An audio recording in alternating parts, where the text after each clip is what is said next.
They say you are what you eat, so I don't eat chicken feet. But I love me some of Grandma's pickled beets. Well, cut it up, put it in the pan, throw it over your shoulder and see where it lands right here in Farmer's Kitchen. Maters, taters, beans and corn, the cows in the barn and the sheep's been shorn, kids in the barnyard chasing Grandpa's chicken. Spices, slices, cuts and dices, gonna slash your grocery prices right here in Farmer's Kitchen. Help you grow your garden good with recipes to suit your mood. Try some grub you've never tried before. Smash it with a wooden mallet, gonna educate your palate. Right here in Farmer's Kitchen, in Tim Farmer's Country Kitchen.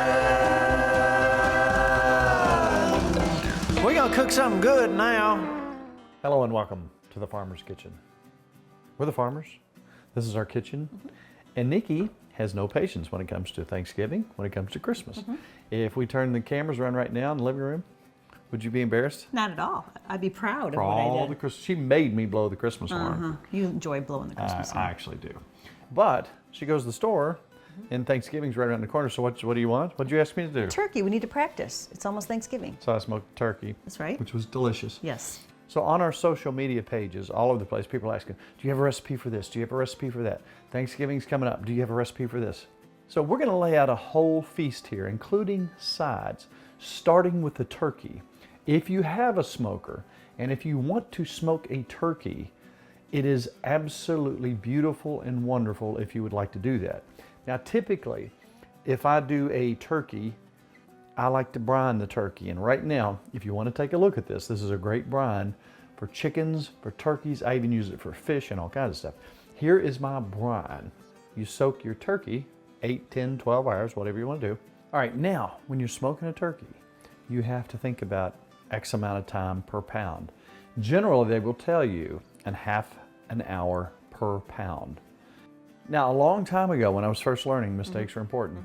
A long time ago, I got this smoker and I followed the directions to the T. That's right. The turkey was almost, it was a darker color than those cabinets. We had to back dip there. it in water to eat it. We had to rehydrate it. That's right. Here's the deal. Here's your friend on a turkey. The other day we did a 12, 13 pound turkey. And here's what I've learned from experience. If you are going to smoke it, meat thermometer is your friend. That's right. Stick that meat thermometer in. Start checking it. If you got a 12, 13, 14 pound bird, start checking it around 2.5, 3 hours. Now you're gonna let a little heat out, but it'll build back up. Check in the deepest part of that turkey, inside the thigh, even deep in the breast. See where you come out. You need to be 165. Right. 3 hours, we were at 170. Right. That's all you need. Now, when you're smoking a turkey, sometimes when you cut it up, you're gonna see some pink. That is not blood, that is the smoke ring effect that you have on meat. It's beautiful, it's wonderful, it's delicious. Temperature is key here. So that takes care of the bird for the most part. Meat thermometer right. is your friend. What's next? You gotta have some sides. Now, my sister Debbie makes some of the best cranberry sauce in the world. She does. And she makes a beautiful Thanksgiving spread as well. So here's her cranberry sauce. We're getting there. Right.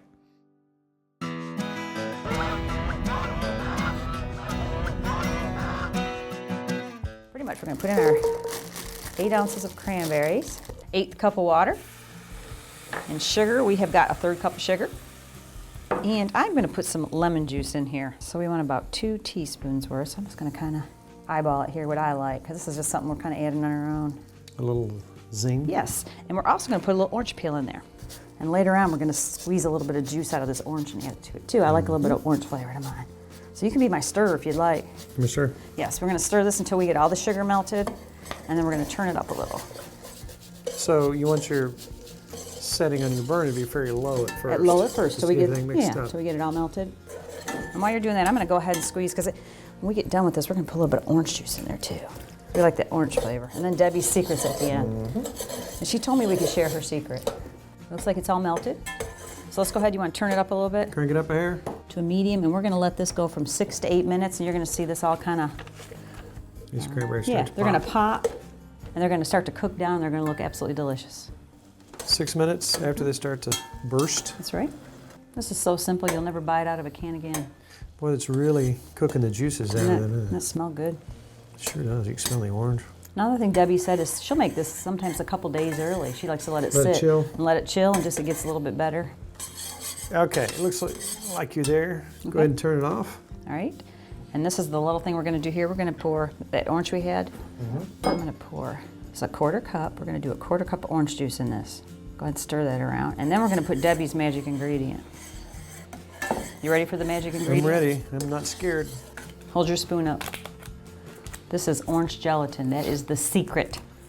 She says it takes the bite out, and we're going to put about a tablespoon because we made a small That batch. will also firm that up. Give it a little more orange. Orange? Orange.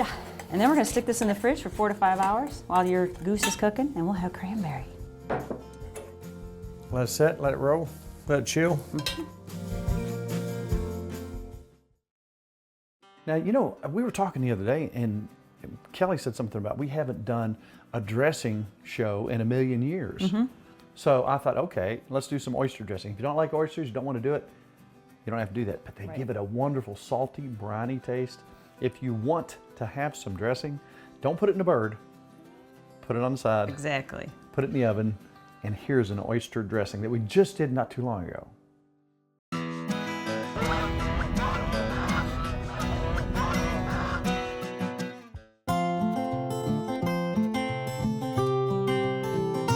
Nikki, would you take us your handy dandy chopper and chop us some onions? Do it.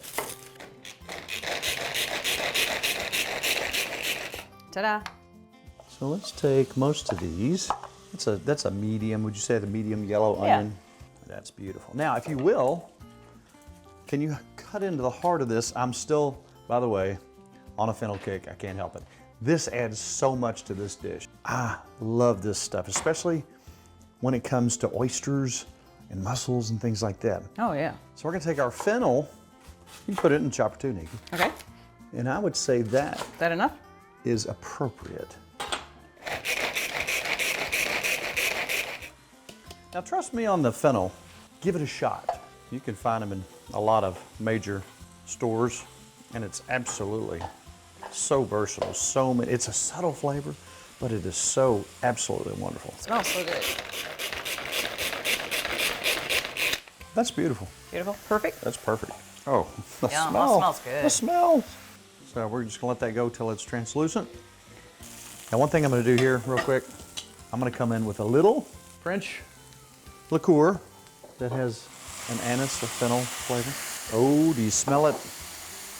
I do. Oh, wow. Nice.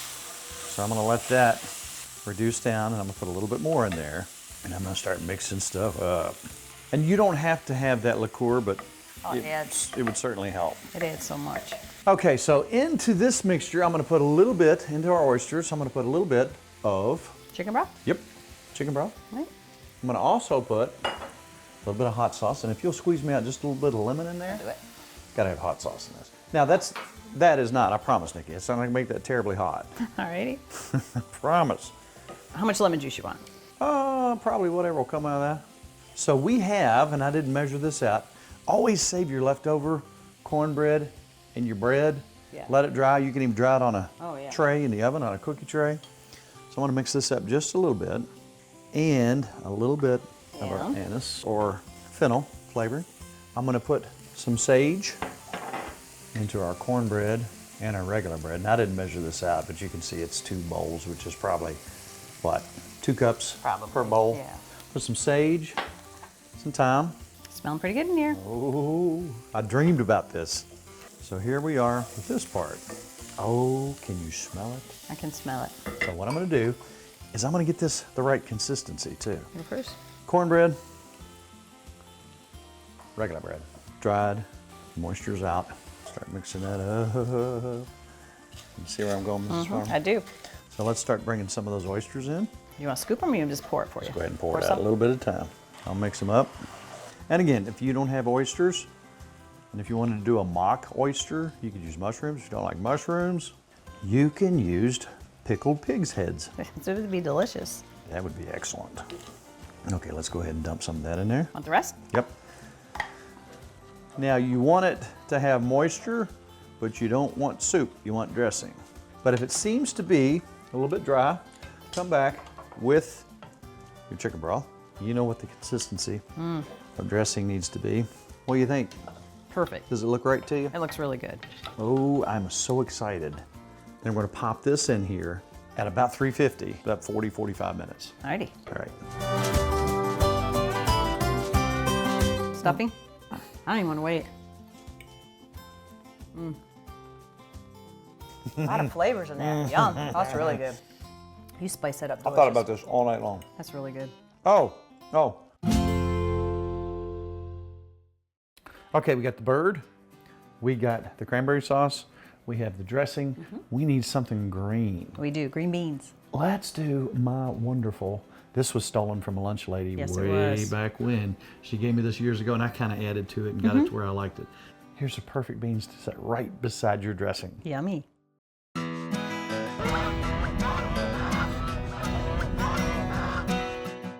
right, I'm going to tell you about my top secret. These are all top secret recipes. I can't believe I'm giving them out. I can't either. Green beans. You want the best green beans in the world? Should I tell them? Tell them. All right, first of all, cover them with chicken stock. All right, that's the beginning. Pour out the juice you had with them, whether they're homemade or store-bought. Pour out the juice. Then you got to chop some onions. Okay.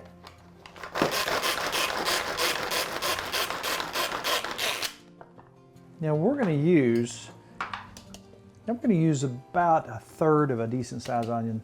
Yellow sweet onions. This is the best green bean in the world. And we have served these at so many events. Oh, yeah. And every time we've served them, people absolutely dig these. So, we got onions, we got chicken stock, we have the green beans themselves, and now we're gonna have a little bit of bacon grease. Which we always save, don't we? The good bacon grease. Bacon grease. Now we're gonna put copious amounts of pepper in there. We're gonna use an all-purpose seasoning. Use quite a bit of that. That's good. And if you want to give you a little more salty flavor, you won't even have to put any salt in here if you do this. If you want to use some chicken bouillon, you're on your way to some pretty good beans right there. Now, something that some people do and some people don't. It's up to you. Some people like a little sweet in their beans, and some people don't. If you want a little sugar, it makes it really good. I think it's good. If you don't want any sugar, that's fine too. And we're going to cook those green beans for at least an hour till those onions really get cooked down and all those flavors begin to marry up. This is a top secret meal here. Yes, it is. And this is long overdue. This just might be the perfect country kitchen meal. Yummy. I mean, yum papa, as Sammy would say. That's right. Our beans are done. They look good. When you start seeing the moisture cooked out of that and all those flavors, oh. So a few years ago, we talked to Lois, and she talked about her yeast rolls. Yes. Very similar to what my mom used to make, your mom used to make. Very easy, cut and dry. I make them a lot. Cut and dry. Cut and dry, exactly. Beautiful, wonderful. You can take 3 little balls. You know, we've been making them here lately. Just one big roll. Or a loaf of bread even. Oh, you can delicious. make bread with it. So if you want to try some beautiful, wonderful, can't hardly fail on this recipe, Yes. try Lois's yeast rolls.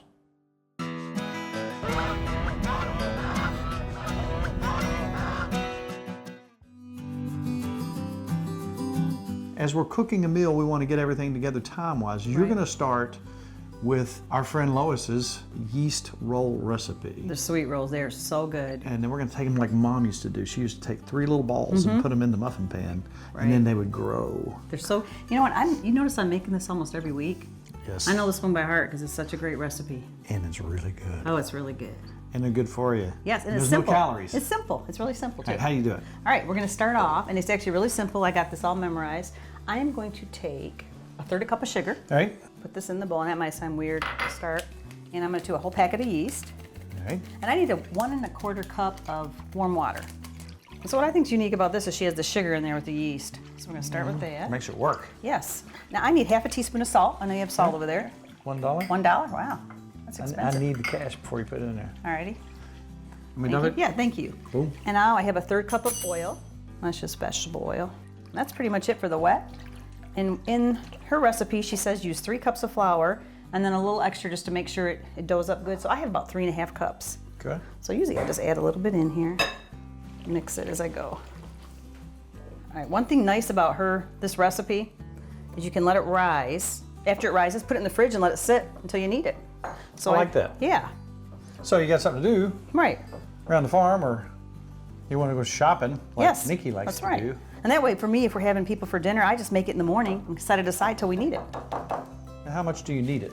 Just a little bit, just to get a ball, she said. So not a whole lot. And that's why I get a little extra flour. And if you think you need more flour, you can add it till you get it to where you want it. And I leave it a little bit sticky. And this looks pretty good. And usually I let it sit on the counter for a couple hours and rise. And then after it's gotten to where I want it, I just put it in the fridge till we need it. We're gonna let I'm digging it. I know it. That's so good. Something about when you're cooking yeast bread in the oven, Yeah, so it's good. really, really good. All right, now that we have this, we're gonna go ahead and let it rise on the counter a couple hours. Then after that, we can throw it in the fridge and then we can use it whenever we Good want. to go. Yes. I like it. So we're gonna have everything come together at once. How long does it take your yeast rolls to cook? They only cook 15 minutes, but what I've done, I actually let this rise on the counter for probably 2 hours, and it's been in the fridge. So see how it is right now? And it's cool. It's So doughy. it's doughy, but you can sit in the fridge, and I'm gonna do what you said your mom used to do. This is what she did. Yes. And I loved it because you could split them in 3s, and it makes the top grow out. Yeah. Oh, it's good. And we're gonna let these sit behind us and grow until they look good, and we're gonna actually put some butter on them too. So she said to Now, what temperature and for how long? We're gonna put these at 425, and I'm gonna give it 15, 20 minutes. We're gonna kind of watch them. It happens pretty quick. Yeah, to see when they're brown, and I'm gonna, like I said, put butter on them. Look at them. Breaks apart in 3 little pieces. See how perfect that is? That's the way Mom These did. are, Oh, remember when we'd get sorghum and butter and put on a roll like this? those are so good. Oh. Wow. I might have more. So now, if you want to check out the many thousands and millions of desserts we've done over the years, where would you go? TimFarmersCountryKitchen.com. And there's plenty of recipes on there for your desserts. Now, the important thing is, after Thanksgiving, you got turkey left. Lots of Hopefully. turkey, yes. Hopefully you got a bunch, because there's so many things you can do with it.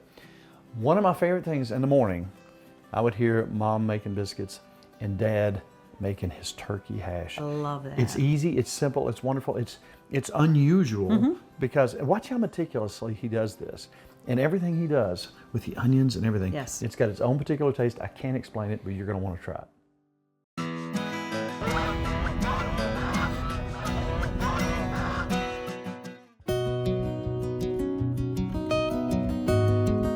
Look who's here today to try our scrapple and tell us what to do with your leftover turkey. It's Mr. Farmer. Hey, Mr. Farmer. Hey, Mr. Farmer.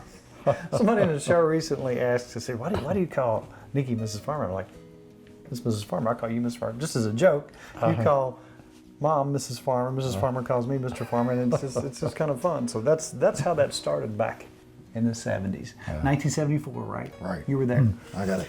What Daddy's making is what we used to smell after Thanksgiving. You wake up in the morning. It's such a simple recipe, but such a wonderful smell. Okay, so you want me to start? Yeah, let's do this. Let's do. We'll get this heated up a little bit. It takes about 20 minutes for the potatoes to cook. This is a couple of cups of broth, and I try to cut it up efficiently and make the pieces come out a certain size so you can pick them up with your fork or spoon or whatever you eat with. And just in a few seconds, you have a bunch of tiny potatoes to go in the hash. I usually use like 4 pretty good sized potatoes. These were a little bit smaller, so we used a few more. I think we used about 6 of these. I'll put the potatoes in first because it takes them longer to cook. I'll go ahead and put these onions in there too, since I got them cut up. I think I'll cut up a little bit more onion to put in there. Just salt and pepper. Just salt and pepper. Now, in a minute, And those onions are getting my eyes. But in a minute, we're going to start getting that smell. if you don't have broth, no big deal. It's almost as good with water. So, but broth is the best, of course, because you get that broth cooked into everything.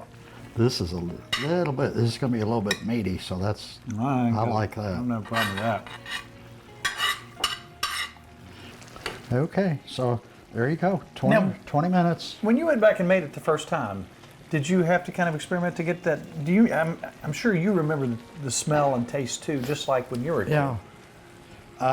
I think the thing I had to figure out the most was the proportions. You know, how many potatoes, how many onions, and how much meat. You know what it kind of looks like. And I was telling you when I first came, I kind of came up with an idea: 1, 2, 3, 4. 1 onion, medium size. 2 cups of turkey. 3 cups of broth. And 4 pretty good sized potatoes, and that makes a skillet. That's it. What, smell that? Yeah, I smell it. That's the magic. If it boils down a little bit and starts to look maybe a little bit dry, you can add a little water, a little bit more broth, but you don't want it soupy, you don't want it too wet, and you don't want it to dry out. You want it to be able to go over your biscuits like a gravy, and then the other part too. It's not done until the potatoes get soft, so it takes a while. I can't wait to eat this. The kitchen is filled with the proper smell. All right. That smells beautiful. And here's what I think is the way to eat it. Of course, you can eat it any way you want, but that's about how we usually do. Now that right there, And you may need a little salt. I didn't salt it too heavy. look at that. The simplest things. It might burn you up. You better watch out.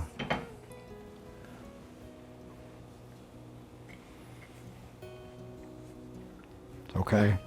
Oh man. Let's eat. Oh, it's good.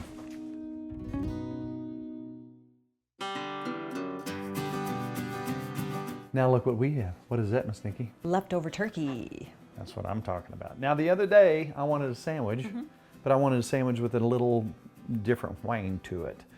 And I wanted more, so I got some crackers. I absolutely love it on crackers. So you're just chopping this up Chopping it in up. bite-sized pieces. And I don't really know how much we have here. You kind of just do it yourself by what looks good. That What do you looks think? like 2 cups of turkey. All right. What do you think? You want to just make it all?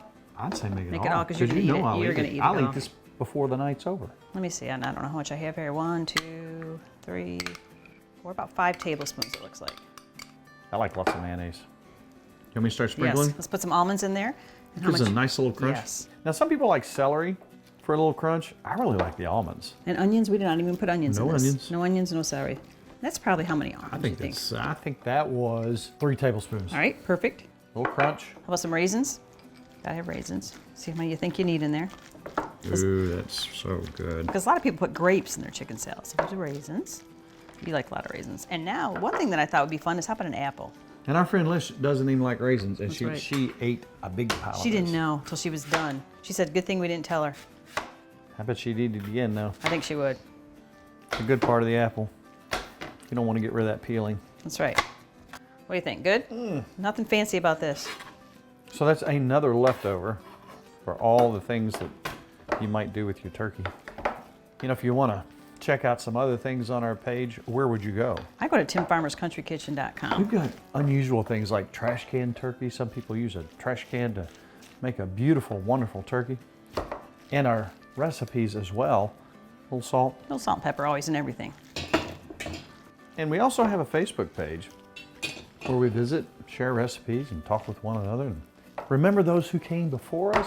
Oh my goodness, we get so much good stuff on there, but it's difficult to get on there. How do you Yes, do it it? is. You hit like. Oh wow, I could probably do that. Now look at here. Here's my favorite way, just that quick. What was that, 5 minutes? That's right. Look at there. Pretty good?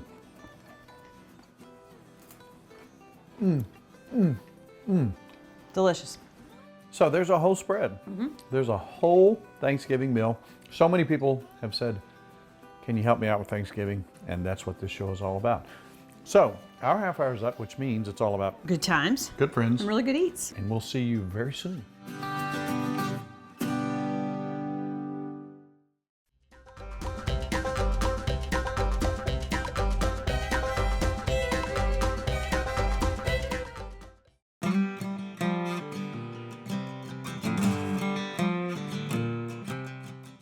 We have been catering for a lot of years, and I wanted everything to have a specific taste. Therefore, I had to come up with my own products. Right. A dry rub, chow chow, and our barbecue sauce are something that we use in all our catering gigs. I developed this barbecue sauce that is not the really thick, syrupy stuff that you get. This has more of a natural, it's got some pepper and onion flavor in it. You can actually see the particulates in there. You know, a lot of people are asking what we use our dry rub on. Now, obviously, pork and chicken are two of the more common things. Also, we've been using on our corn on the cob with butter. That is. I'm telling you, this just stuff wonderful. with potatoes is fantastic. So 40 years in the making, Tim Farmer's Country Kitchen Dry Rub.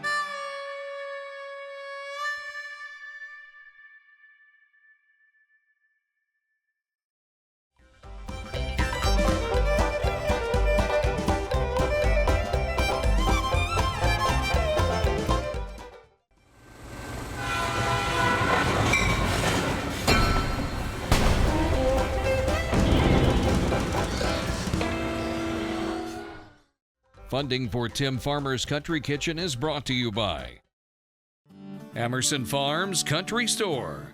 Something for every member of the family. Ephraim McDowell Medical Center in Danville, Kentucky. Gulf Coast Connection. Seafood straight from the Gulf to you.